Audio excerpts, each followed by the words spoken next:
Family entertainer. It's entertainer అండి. Entertainer అని చెప్పడంలో ఉద్దేశ్యం ఏంటంటే, నాట్ ఓన్లీ కామెడీ. కామెడీ వేరు, ఎంటర్టైనర్ వేరు. సాలిడ్ హై వచ్చే సీక్వెన్స్, ఒక ఎమోషన్ సీక్వెన్స్, ఒక చేజ్ అవ్వచ్చు, ఒక ఫైట్ అవ్వచ్చు, లేకపోతే విలన్ దగ్గరికెళ్ళే ఒక హై సీన్ అవ్వచ్చు. ఇవన్నీ entertaining film. James Bond cinema ఉంటది. మన కైండ్ ఆఫ్ డైలాగ్ పంచులు, కామెడీలు ఉండవు. But still we call James Bond is an entertaining film. అలాగా ఒక ఎంటర్టైనింగ్ క్యారెక్టర్ సినిమా మొత్తం. ఇప్పుడు ఈ సీన్ నాకు ఇంకొద్దిగా టైం ఉంటే బాగుండు, ఇంకొద్దిగా ఎక్స్ట్రాడినరీ చేసేవాడిని అని ఫీల్ అయిన సిచ్యువేషన్ ఏమైనా ఉందా? లేదండి, చెప్పాను కదా, బిగినింగ్ నుంచి అన్నీ ప్రిపేర్డ్‌గా ఉన్నాం కాబట్టి డెఫినెట్‌గా కళ్యాణ్ గారితో 40 రోజులు కాదు, 180 రోజులు పనిచేయాలని ఉంటది. అది వేరు. అది వేరు. బట్ సినిమా కంటెంట్ పరంగా ఏ మాత్రమైనా మీకెందుకు, ఆయన మొత్తం షూట్ అయిపోయిన తర్వాత, ఆయన వెళ్ళిపోయిన తర్వాత మీకు చెప్పాలి నేను. చాలా రోజులు హెయిర్ అలాగే ఉంది ఆయనకి. ఎందుకంటే వీడు ఎడిటింగ్‌కి వెళ్తాడు, చూసుకుంటాడు, మళ్ళీ గబుక్కున ఏమన్నా 1, 2 రోజులు అవసరం ఉంటే రావాల్సి ఉంటదేమో అని చెప్పి ఆయన కంటెంట్ మెయింటైన్ చేశారు. మెయింటైన్ చేసి బాగుంది, అంతా చూసుకున్నారంటే వాళ్ళ టీమ్‌కి ఫోన్ చేశారు. సార్ ఏమన్నా, ఎందుకంటే ఓజీ కూడా లాస్ట్ 1, 2 డేస్ షూట్ చేశారు. సో సార్ ఏమన్నా ఓకేనా, మీకు అంతా ఓకేనా, ఏమైనా 1, 2 డేస్ ఏమైనా ఎక్స్ట్రా ఉంటే కనుక్కోమన్నారంటే చాలా సంతృప్తిగా, చాలా తృప్తిగా ఉన్నాం సార్. ఇంకా అసలు ఒక్క పూట కూడా షూటింగ్ లేదు. థ్యాంక్ యూ వెరీ మచ్ అని చెప్పి. ఆ సాంగ్ రిలీజ్ చేసేటప్పుడు ఏదో సరదా ఇన్సిడెంట్ జరిగింది, అదేదో చెప్పొచ్చు కదా జనానికి. ఏదండి? మొన్న సాంగ్ రిలీజ్ చేసేటప్పుడు మీరు అక్కడికి వెళ్ళారు కదా విజయవాడ. అప్పుడు సరదాగా మాట్లాడుతున్నారు, ఆ సిచ్యువేషన్ ఏంటో ఆడియన్స్ కూడా చెప్పొచ్చు కదా. అంటే ఏసీ ఇచ్చిన గుర్తులేదు. అదే సాంగ్ చెప్పారు. మీరు చెప్పేది ఇందాక దండం పెట్టేస్తాడు సినిమాలో, అదే అదే యాక్చువల్గా. ఆయన అంటే ఈ సినిమాకి సంబంధించి ఆయన నైట్ షూట్లు కూడా చేయడం జరిగిందని మీరే చెప్పారు ఆ సందర్భంలో. అవును. అంటే 15 అవర్స్ 18 అవర్స్ కూడా చేశారు. 20 ఒక టైంలో. ఓకే. అంటే అంత డెడికేషన్ చూసి, అంటే ఆయన ఒక పదవిలో ఉన్నా కూడా సినిమాకి ఇంత కేటాయించడం, ఇంత డెడికేటెడ్గా ఉండడం అనేది అదే సార్, అందుకే కదా లైన్ రాసాము, బండరాళ్ళని బద్దలు కొట్టిన మొండి మొక్కవు నువ్వు అని. డిటర్మినేషన్ అంటే ఇంకా అది కొత్తగా ఇప్పుడు ఏదో లాస్ట్ టైము రిజల్ట్ అలా వచ్చింది, ఈసారి గెలిచాడు కాబట్టి అని ఓన్లీ ఈ ఎగ్జాంపుల్ తీసుకుంటారు. కాదండి, రైట్ ఫ్రమ్ సినిమా. ఆయన ఫస్ట్ సినిమా మేము పెద్ద పెద్ద బ్లాక్ బస్టర్ కాదు. రైట్ ఫ్రమ్ సినిమా నుంచి ఏటికి ఎదురుదడం, ఆపోజిట్ ఏదైతే కన్వెన్షనో దానికి అగెయిన్స్ట్గా వెళ్ళి ఒక డిటర్మినేషను, ఒక పట్టుదల, మొండితనం ఉంటాయి కాబట్టి షాక్ అయిపోయాం మేమైతే. 4 గంటలు పడుకొని ఇంత జర్నీ చేసుకుంటూ ఎలాగ సార్ షూటింగ్ అని, ఈజ్ లైక్ దట్ అండి, అంతే. చారిటీలు ఎలా చేస్తారు ఇలా చేస్తే? కాకపోతే సార్ డైరెక్టర్ గారు ఇప్పుడు పవన్ కళ్యాణ్ గారి దగ్గర నుంచి ఎక్స్పెక్ట్ చేసేవి, పవన్ కళ్యాణ్ గారి దగ్గర నుంచి ఎదురు చూసేవి, పవన్ కళ్యాణ్ గారి కోసం ఇవి ఇదొక pattern that has been continuing for so long till date Yeah. ఇప్పటి వరకు. బట్ ఒక డైరెక్టర్గా ఆయన ఇంత కష్టపడి 20 అవర్స్ 18 అవర్స్ వర్క్ చేసిన ఈ సినిమా ఆయన్ని ఇంకొక అడుగు ఏమైనా పెంచుతుందా అండి? ఇంకేమైనా ఎక్స్టెన్షన్ ఇస్తుందా పవన్ కళ్యాణ్ గారికి ఒక యాక్టర్గా, లేదా ఒక మాస్ మ్యాటినీ ఐడల్గా? ఇప్పటి వరకు ఆయన ఏవైతే ఎక్స్పెక్టెడ్ ఉన్నాయో అవన్నీ సాటిస్ఫై చేసే వరకు ఆగిపోతుందా? ఆయన ఎలివేట్ చేసేది ఒక ప్యాటర్న్ అంటున్నారు కదా, డెఫినెట్గా నా ప్యాటర్న్ వేరు సార్. అంటే ఒకటే రకమైన ఎలివేషన్స్ వస్తున్నాయని మీరు అనుకుంటే అది దానికి సార్ డిఫరెంట్గా ఉంటుంది. ఈ సినిమా ఆయన్ని నెక్స్ట్ లెవెల్కి తీసుకెళ్తుందా అనేది డెఫినెట్గా సినిమా రిజల్ట్ తర్వాతే చెప్తాం. సినిమా రిజల్టే చెప్తుంది అది. కాకపోతే ఆయన చాలా కాలం చేయని ఎంటర్టైన్మెంట్, ఆయన తృప్తిగా 2 గంటల స్క్రీన్ మీద చూసుకోవడం, కళ్ళమ్మ నీళ్ళు పెట్టి కొన్ని సిచ్యువేషన్స్, కొన్ని పర్ఫార్మెన్స్లు ఈ సినిమాలో చూస్తారు. ఇప్పుడు పర్ఫార్మెన్స్ బద్దలైపోయిందండి, ఊరికే హై స్పీడ్ షాట్లు స్లో మోషన్ నడవడానికో లేకపోతే డ్యాన్సులకు కాదండి, రియల్గా ఆయన పర్ఫార్మెన్స్ బద్దలైపోతుంది సినిమాలో. ఎందుకంటే దీని మాట అందుకే చెప్పాను. మీ మాట మిమ్మల్ని అడగడానికి ప్రత్యేకమైన కారణం ఉందా? గబ్బర్ సింగ్ పవన్ కళ్యాణ్ గారికి ఒక ఎక్స్టెన్షన్ ఇచ్చింది సార్. అప్పటి వరకు ఉన్న పవన్ కళ్యాణ్ గారు ఎప్పుడైనా సార్ రిజల్ట్ అనేది, అంటే నేను బాధగీత నమ్మే వ్యక్తిని నేను, ఇది రిజల్ట్ ఇలా ఈ గబ్బర్ సింగ్ నెక్స్ట్ ఇంకో మెట్లో అలా ఆ ఉద్దేశంలో ఎప్పుడు చేయలేదు సార్. ఒక ఆడియన్స్గా నేను ఈ సినిమాని ఎన్నిసార్లు చూస్తాను, నేను ఫస్ట్ ఎంజాయ్ చేసినా లేదా, ఈ టార్గెట్లు పెట్టుకొని ఇది ఈ సినిమా ఇంత చేస్తే దీని తర్వాత ఇంత చేయాలి, ఈ టార్గెట్లు, ఈ ప్రెషర్ అసలు నేను ఎప్పుడు తీసుకోను సార్. ఆ ప్రెషర్లు అవన్నీ ఎకడమిక్ సిచ్యువేషన్లు ఉంటాయి కాబట్టి ఎంసెట్లో ఎయిట్లో ఆ టెన్షన్ భరించలేకే నచ్చింది రాసుకుంటూ నచ్చింది తీసుకుందాం ఇక్కడికి వచ్చాం. ఇక్కడ నేను చాలాసార్లు చెప్పాను, 100 సార్లు చెప్పాను, ఇక్కడ బలబలే మొగోడే చూస్తారు, బాహుబలి చూస్తారు. ఇక్కడ ఎవరి ధోరణి వాళ్ళదే అండి. ఆ కంపారిజన్లు, నా సినిమా తర్వాత ఆయన ఇంకే ఏ లెవెల్కి వెళ్తారా అంటే ఇవన్నీ రావడం అద్భుతం. అవన్నీ బై ప్రోడక్ట్ అండి, అవన్నీ బై ప్రోడక్ట్. నేను చాలా ఇంటర్వ్యూలు చెప్పా, మీరు సక్సెస్ఫుల్లా ఫెయిల్యూర్ అంటే 100% సక్సెస్ఫుల్ అని చెప్పా.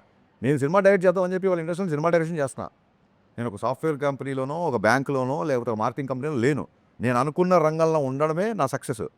నేను చేసిన పని మీకు నచ్చింది అనుకోండి, అది బోనస్. ఏ ఫ్యాక్టరీలోనే ఏ కంపెనీలో ముందు శాలరీ వస్తే చాలరా బాబు, ముందు సక్సెస్ వస్తే చాలనుకుంటారు. బోనస్ అనేది ఎప్పుడో పండక్కో పబ్బానికో వస్తుంది. సో నో డౌట్ మీకు నచ్చిందంటే నేను దాన్ని బోనస్గా ట్రీట్ చేసుకుంటా. But I'm 100% successful because I always wanted to be director and I'm directing. అనేసి ఇప్పుడు కాప్ సినిమాలో పోలీస్ అనేటువంటి రకరకాల ఆర్ట్స్ మీద ఫైట్ చేస్తుంటాడు. What is that particular element here in this film Ustad Bhagat Singh the hero fights against? అంటే చిన్నప్పటి నుంచి దాన్ని ఏమంటారంటే ఈయన ఒక ఐడియాలజీకి, ఒక వ్యక్తికి నచ్చి ఒక ఐడియాలజీకి కనెక్ట్ అవుతారు. ఆ ఐడియాలజీ కనెక్ట్ అయినప్పుడు ఆ వ్యక్తి కోసం చేసే ఫైట్ అండి ఒక కాప్. అది సినిమాలో చూస్తారండి. ఇంకా మోర్ ఆఫ్ స్టోరీ. ఎందుకంటే ఇంతకుముందు సార్ మన సినిమాలో స్టోరీ ఉంది, గబ్బర్ సింగ్ అంటే ఒక చిన్న రివెంజ్, మదర్ని ఇలా చేస్తే అని చెప్పేయచ్చు. దీంట్లో సాలిడ్ డ్రామా ఉంది సార్. సో అందుకే ఇది ఏదో ఒక చిన్న ఆయన చూపించడానికి కథని ఒక చిన్న ఎక్స్క్యూజ్గా చేసింది కాదు. దీంట్లో సాలిడ్ డ్రామా, సాలిడ్ ఎమోషన్. ని టచ్ చేయలేదు, పొలిటికల్గా ఎవరిని టార్గెట్ చేయలేదు, మేము ఎవరిని టార్గెట్ చేయాలా, ఎవరిని నెగిటివ్గా మాట్లాడలేదు అన్నారు. అట్లీస్ట్ సిస్టంలో ఏ పర్టికులర్ ఐటమ్ మీద మీరు టార్గెట్ చేశారు, దీని మీద ఏ యాంగిల్లో మీరు తీసుకున్నారంటే ఏం చెప్తారు? కాంటెంపరీగా ఉండే అంటే ఐడెంటిఫైడ్ ఇష్యూస్ ఏమైనా ఉంటాయా? ఐడెంటిఫై ఇష్యూస్ అంటే సార్ అది కుంభకోణాలు కానీ, భూ కుంభకోణాల ఒక కాంటెంపరీ ఒకటి లేటెస్ట్గా జరుగుతున్న కొన్ని ఉన్నాయి. అవి చెప్పలేను సార్ బయటికి, అది సినిమాలు చూస్తే బాగుంటుంది. ఐడెంటిఫై అవుతాయా చూసుకున్నప్పుడు? డెఫినెట్గా ఐడెంటిఫై అవుతుంది. ఇన్సిడెంట్ డెఫినెట్గా ఐడెంటిఫై అండి. సార్ అయితే కొంచెం బంగ్లాదేశ్లో అండ్ ఇంకొన్ని రాష్ట్రాల్లో ఒక్కోసారి ఒక టైంలో మన హైదరాబాద్లో కూడా ఒక చిన్న ఇన్సిడెంట్ వల్ల వచ్చిన కొన్ని ఇష్యూస్ని అడ్రస్ చేసి. ఇది దేవి గారిది సో సక్సెస్ఫుల్ కాంబినేషన్ కదా. సో ఆయన పాటలే కాదు, ఆర్ఆర్ కూడా బద్దలు కూడా పర్ఫార్మెన్స్ ఎలా అయితే బద్దలైపోయింది అంటారో, మేము దేవి గారి మ్యూజిక్ కూడా అలాగే బద్దలైపోదు కదా.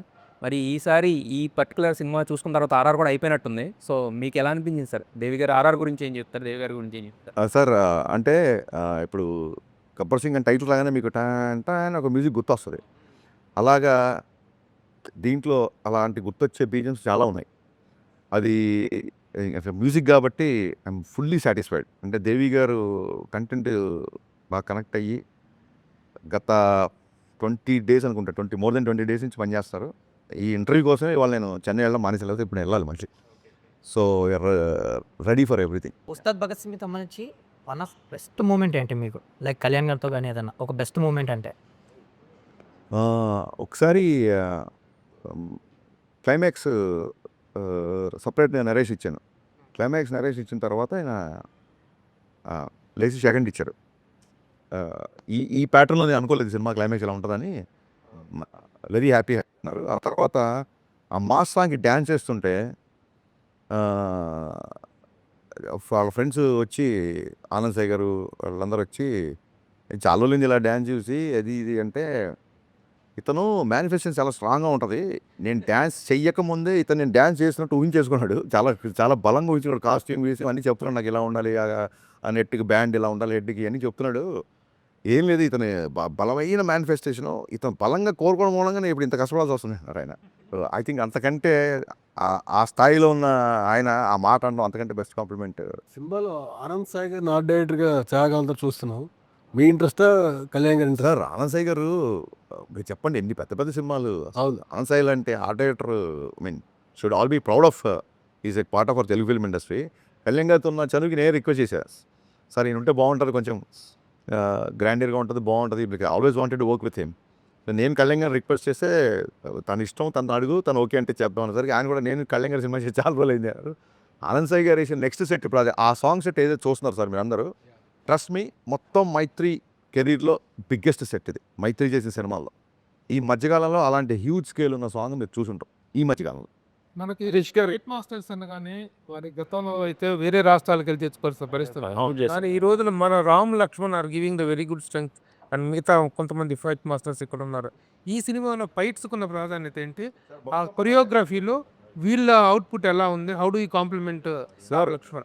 నేను మిస్టర్ బచ్చన్ అప్పుడు పృథ్వీ అనే అబ్బాయిని ఫస్ట్ టైం పెద్ద సినిమా చేసాడు తను, రవితేజ గారు. అక్కడి నుంచి రవితేజ గారు కనెక్ట్ అయిపోయి అన్ని సినిమా అతనే చేస్తాడు. పృథ్వీ చేసాడు and major episode Ramalakshman masters. Ramalakshman masters Kalyan గారి బాడీ లాంగ్వేజ్ని గబ్బర్ సింగ్ నుంచి ఒక స్టైల్లో పట్టుకుంటారు. ఆ కొట్టే ముందు కొట్టే తర్వాత వాళ్ళ ఆలోచన, లేకపోతే నేను అనుకున్న దానికి వాళ్ళకి సింక్ అవ్వడం కానీ అన్నీ చాలా ప్రాపర్గా ఉంటాయి. అలాగే మన నవకాంత్, పుష్ప 2 చేసిన నవకాంత్, మొత్తం మొత్తం హైదరాబాద్ మాస్టర్స్ అండి మా సినిమా చేసినంత. అలాగే జీవన్ మాస్టర్ ఒక ఆయన అతను చేశాడు.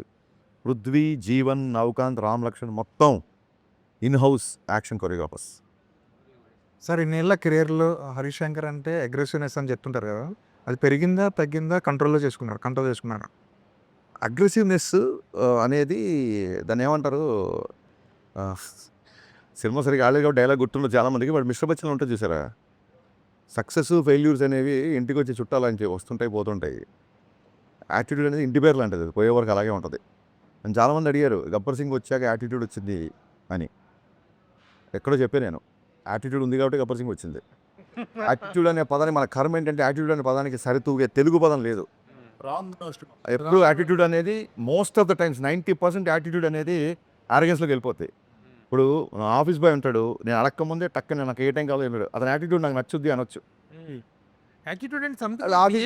ఆఫీస్ బాయ్కి యాటిట్యూడ్ ఏంటి అన్నట్టు అదే సార్, అదే ఇది సోషల్ మీడియా చేసిన దుర్మార్గాల్లో యాటిట్యూడ్కి ఆపాదించింది ఇంకోటి అనమాట. సో యాటిట్యూడ్ అనేది నా వ్యక్తిత్వం.